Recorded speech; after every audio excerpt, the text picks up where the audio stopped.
को सच नहीं बताई। वेल टेक्निकली मैंने झूठ नहीं बोला, लेकिन सच भी नहीं कहा। हमने बात करी थी इन्फ्लेशन की, और इन्फ्लेशन हमने बताया था आपको कि रिटेल इन्फ्लेशन जनवरी में 2020 का 7.59% है। आपको याद है? लेकिन ये इन्फ्लेशन आपके लिए सच नहीं है, क्योंकि जब ये इन्फ्लेशन कैलकुलेट किया जाता है तो इसमें वो चीज़ों को मायना दिया जाता है जो बेसिक गुड्स, सर्विसेज और कमोडिटीज़ हैं जिस पे आपका पैसा खर्च किया जाता है। आज के लाइफस्टाइल को अगर हम देखें तो हमारा पैसा उन चीज़ों पे कम खर्च होता है जो हमारी एसेंशियल हैं, जो हमारी बेसिक्स हैं, जो हमारी नीड्स हैं, और ज़्यादा पैसा उन चीज़ों पे खर्च किया जाता है जो हमारे लाइफस्टाइल को सपोर्ट करता है, जो हमारी लग्जरी को सपोर्ट करता है। और यही है वो मिस्टेक जो अंकल अरुण भी करते हैं, क्योंकि रिच दिखने के चक्कर में वो उन चीज़ों पे ज़्यादा पैसा अपना खर्चते हैं जिसकी इन्फ्लेशन 10% से कई गुना ज़्यादा है। तो हम अगर अपने लिए माने तो हमारी इन्फ्लेशन क्या होनी चाहिए? 7.5 तो बिल्कुल नहीं। मेरा मानना है कि 10% कम से कम हमारी इन्फ्लेशन है। और अगर हमारी पूरी वेल्थ, हमारी पूरी पूंजी अगर 10% नहीं ग्रो करती तो क्या ये ग्रो कर रही है या डी ग्रो कर रही है? इसका जवाब तो आप जानते ही हैं। तो सवाल ये है कि कैसे हम अपनी पूरी वेल्थ को ग्रो कर पाएँ। इसमें जाने से पहले मैं एक चीज़ आपको और बताना चाहता हूँ कि कैसे इन्फ्लेशन हमारी लाइफ के 2 इम्पॉर्टेंट फाइनेंशियल चीज़ों को इफ़ेक्ट करती है। और पहला है लाइफस्टाइल एक्सपेंस, वो एक्सपेंस जो हम मंथली, क्वार्टरली और ईयरली करते हैं अपने लाइफस्टाइल को मेंटेन करने के लिए। और दूसरा है हमारे फाइनेंशियल गोल्स, और ये हैं आपके बच्चों की एजुकेशन, उनकी शादी और any kind of financial goal जो आपका फैमिली का हो।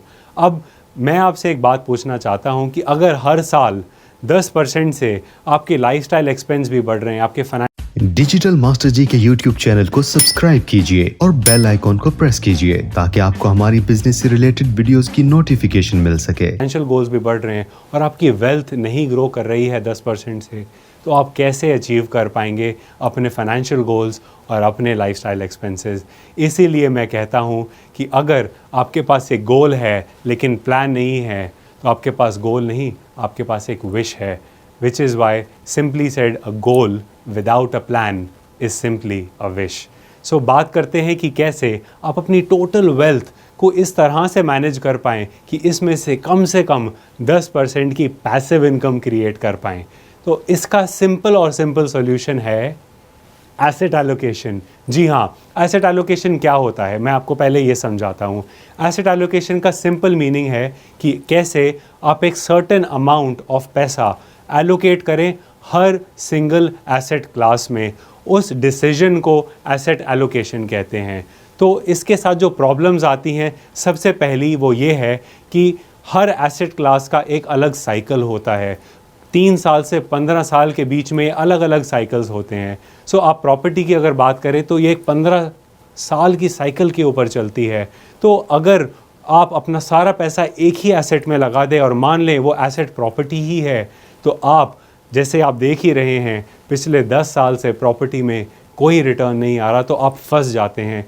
एक एसेट में ज़्यादा पैसे डालने से ये एक प्रॉब्लम आती ही आती है, और इसके साथ साथ आप वो बेनिफिट लूज़ कर जाते हैं जो बाकी एसेट्स में ले सकते हैं। जैसे आप देख ही रहे हैं कि गोल्ड इतना लास्ट ईयर में 50 से 60% का रिटर्न दे चुका है, लेकिन प्रॉपर्टी वहीं की वहीं है। एक्विटी सिर्फ 10% गिरी है, और फिक्स्ड इनकम अलग अलग लोगों के लिए अलग अलग रिटर्न दे रहा है। तो आप ये तो देख पा रहे हैं कि हर एसेट की एक साइकिल है, और उस साइकिल में अगर आप हर एसेट क्लास में पैसा लगाएं तो आप हर एसेट क्लास का एक स्विंग का बेनिफिट ज़रूर ले सकते हैं। तो जैसे आप देख ही रहे हैं कि इस साल जिसने भी गोल्ड में पैसा लगाया था उसकी तो चांदी हो ही गई है। तो आपने ये बात ज़रूर सुनी होगी कि do not invest all of your eggs in one basket. ये सिंपली उसी का एक एलैबोरेटिव वर्जन है कि आपको अपने एसेट्स को एलोकेट करना है अलग अलग एसेट्स में। और इसकी सबसे बड़ी प्रॉब्लम जो मैं आज देखता हूँ वो ये है कि 80% लोगों ने अपना 80% पैसा प्रॉपर्टी में ही लगाया है, जिसमें कोई लिक्विडिटी नहीं है और कोई रिटर्न नहीं है, और वो एसेट एलोकेशन को अपने बेनिफिट में नहीं यूज़ कर पा रहे। एसेट एलोकेशन उनके खिलाफ चल रही है, और इसका सॉल्यूशन बहुत ही सिंपल है। आपको इन्वेस्टमेंट दिमाग से करनी है, दिल से नहीं। इन्वेस्टमेंट एक इमोशनल डिसीजन नहीं, एक लॉजिकल डिसीजन है। आपको माइंडफुल होना है अपनी इन्वेस्टमेंट को लेकर। तो आपको कोई इमोशनल अटैचमेंट नहीं चाहिए। आपको चाहिए कि मैं कैसे अपने सारे एसेट्स के अंदर वाइजली डाइवर्सिफाई कर पाऊँ अपनी इन्वेस्टमेंट्स को, और इसी तरह से आप यूज़ कर पाएंगे एसेट एलोकेशन अपने बेनिफिट के लिए, जो मोस्टली लोग आज के समय पे नहीं कर पा रहे हैं। एसेट एलोकेशन उनके खिलाफ काम कर रहा है, उनके लिए नहीं। तो हम इस वीडियो से ये समझ पाए हैं कि सबसे पहले हमें असेस करना है कि हमारी टोटल इन्वेस्टमेंट्स हर एसेट क्लास में कितनी करी गई है, और फिर हमें पता लग पाएगा कि कितना परसेंटेज हमने प्रॉपर्टी में इन्वेस्ट किया, कितना हमने गोल्ड में इन्वेस्ट किया, कितना इक्विटी में किया, कितना डेट में किया, और कितना इंश्योरेंस में किया।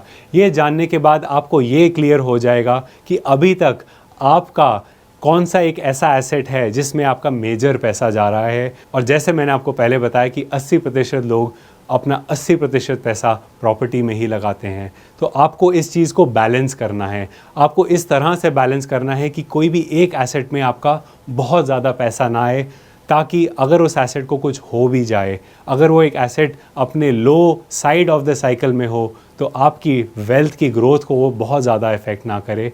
और फाइनली आपको ये एसेट का टोटल मिक्स इस तरह से क्रिएट करना है ताकि ये एक ओवरऑल आपको 10% का ग्रोथ दे पाए। और इसी के बारे में आपको नेक्स्ट वीडियो में मैं एक स्टेप बाय स्टेप ट्यूटोरियल दूंगा, ताकि आप इस प्रोसेस को एक डॉक्यूमेंट की तरह अपने पास रख सकें, इसको यूज़ कर पाएँ और इसको देखकर एग्जीक्यूशन और एक्शन भी ले पाएँ। सो हमारी इस वीडियो को देखने के लिए आपका बहुत बहुत धन्यवाद। हमारी नेक्स्ट वीडियो को ज़रूर देखिएगा और अपने पैसिव इनकम की गोल की तरफ ज़रूर आगे बढ़िए। वीडियो को शेयर करें व्हाट्सएप पे अपने दोस्तों और रिश्तेदारों से, ताकि उनका भला हो, और कमेंट करके जरूर बताइए कि इस वीडियो से आपने क्या सीखा और अगली वीडियो किस टॉपिक पर बनाई जाए।